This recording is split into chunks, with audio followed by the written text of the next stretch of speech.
So in this video, I'll be talking about Castores' V3 beta changes, and to put it bluntly, they're bad.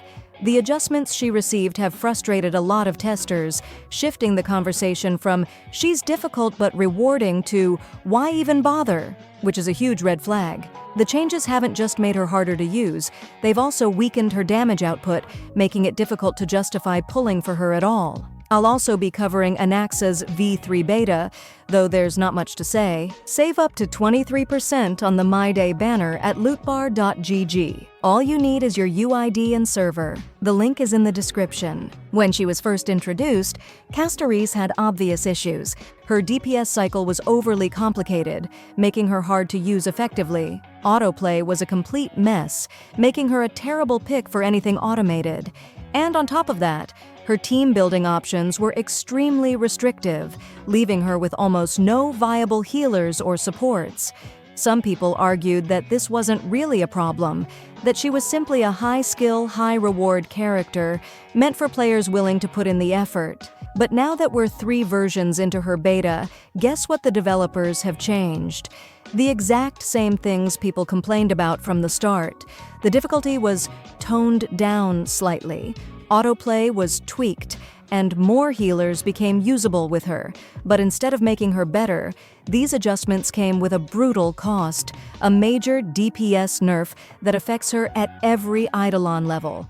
And when a character that was already difficult to use suddenly loses their payoff, what's left? Castores is still a high-maintenance character, still demanding careful management, still needing the right setup to work properly. But now, she doesn't even offer enough damage to make the struggle worth it. This issue becomes painfully clear in pure fiction. The Herta and Aglaia can reach 40,000 points effortlessly without needing constant adjustments or perfect setups. Castores, despite all her requirements, struggles to even keep up, even with upgraded Eidolons. And this isn't even autoplay. If you're manually controlling her, expecting to squeeze out better results, you'll be disappointed. Her weakness is also obvious in boss fights except for one specific case, Pollux. She wasn't exactly a strong one-on-one fighter before, but now her flaws are completely exposed. Against the Flame Reaver, the comparison becomes almost embarrassing. The Herta, a character from 2 patches ago, outperforms her. That alone should tell you how bad things have gotten. At this point, it's hard to see what Castores even offers. Before, she at least had damage. You could deal with her frustrating mechanics because the numbers made it worth it. Now, without that, what is she supposed to bring to a team? A cool model? Nice animations? That's not enough. Some might argue that she's at least gained a bit more flexibility in team comps, with a few more healers now being technically viable. In theory, this should be good news, but the reality is that most of these new options aren't even optimal for her. While characters like Luocha and Lingsha can be paired with her, the truth is, Lingsha is simply better used elsewhere. She has more efficient team options, meaning most players will still be stuck using Gallagher. At this point, Gallagher and E1 Tribi are the only supports that truly work for her. If the goal was to expand her synergy options, this barely made a difference. Even if we ignore the DPS nerf for a second, her mechanics still have frustrating design flaws that make her hard to play. One of the biggest issues is her energy recovery. Castores' enhanced skill can only be used when the dead dragon is on the field. But the problem is, while the dead dragon is out, energy regeneration is nearly impossible. That means her best tool is locked behind a mechanic that actively works against her. The buffing system is another mess. Right now, the buff applies before the dead dragon is summoned, but not after. There's no real reason for this restriction, and it just makes her rotation feel worse than it should. It's as if every aspect of her kit is designed to be more complicated than necessary without actually giving her the power to justify it. And then there's Moon Cocoon. At this point, I've given up hoping it'll be removed, but it's worth mentioning that this is still a huge part of what makes Castores frustrating. The developers clearly have a vision for her, but whatever direction they're trying to push her in, it's not working.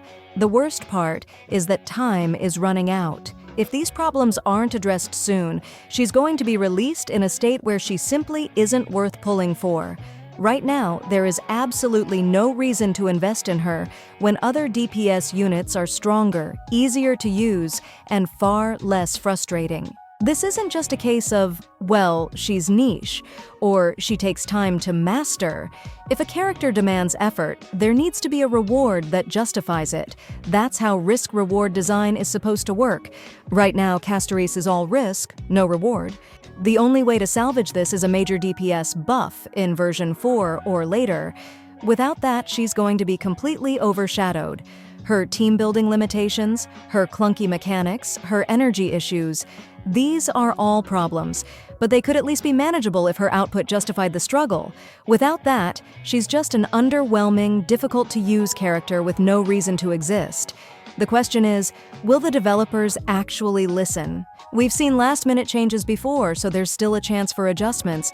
But if they don't, Castores is going to be one of those characters that people pull for once, regret it, and never use again. Anaxa's V3 beta didn't introduce anything groundbreaking. His core mechanics remain largely the same, with only a few stat adjustments and minor tweaks to his abilities.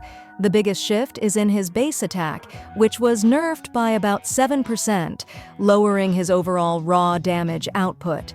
However, to compensate, his base speed was increased by 3 points, which makes him slightly faster but doesn't fully make up for the drop in attack. His talent also saw a nerf, reducing the 60% bonus damage he used to get when enemies had 5 or more weaknesses down to 40%, which cuts into his maximum potential damage. On the other hand, his skill now gains a 15% bonus damage per target hit, making him more effective in AoE fights. Against 5 enemies, this translates to a total of 55% bonus damage, which is an improvement, but in single-target fights, he still comes out weaker overall due to the talent nerf. His Eidolons also saw adjustments.